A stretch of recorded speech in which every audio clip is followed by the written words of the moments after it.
and welcome to another video. I know it's been a while, but we have been back to school and I have been busy with getting things prepared for students in the classroom and just all the new schedules and everything that we need to get prepared for this new normal back to school.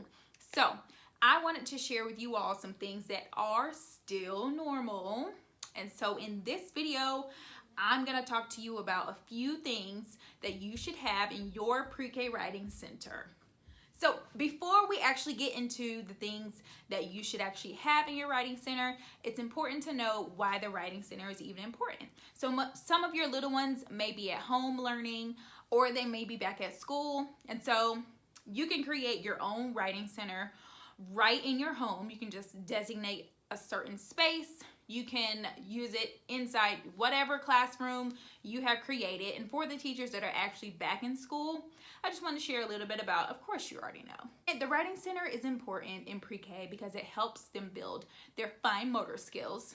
They are beginning to write all the letters of the alphabet, uppercase and lowercase, and it's important that we give them those tools for them to explore their writing and enhance their writing and build those writing skills that they're gonna need as they move on into upper grades.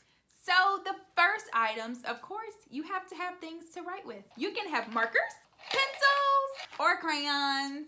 So in our classroom, we have different sizes of the items that I just mentioned. We might have long pencils like you see in this one, or we might have the golf pencils that you might see if you go putt-putting.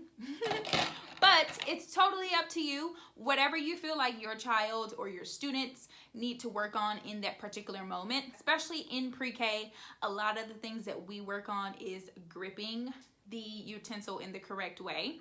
So having a variety of sizes and a variety of items inside of your writing center is going to be really beneficial for them. The next thing you should have in your writing center is, of course, paper. Paper, and more paper.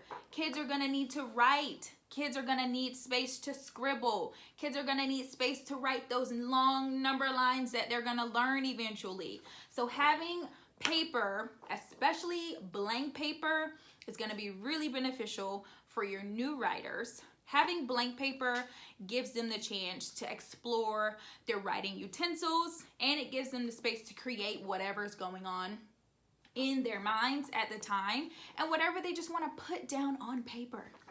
When you get to learning those letters and begin those advanced writing skills, it's also important to have lined paper. So this is one of the materials that we use in our classroom, and this is just a simple composition notebook.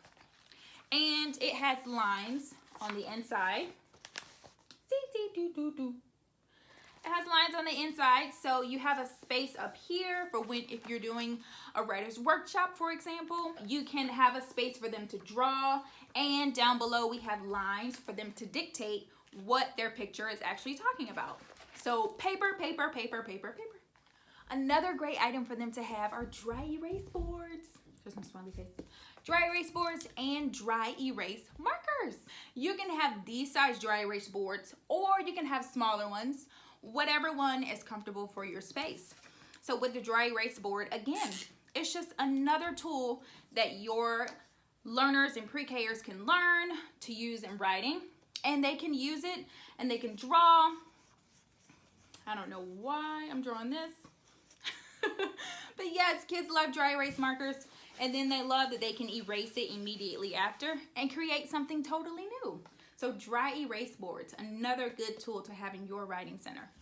All right, so with my next item, you can get as big or as small as you want to get. And these are hole punchers. Hole punchers are such a big hit in my pre-K classroom.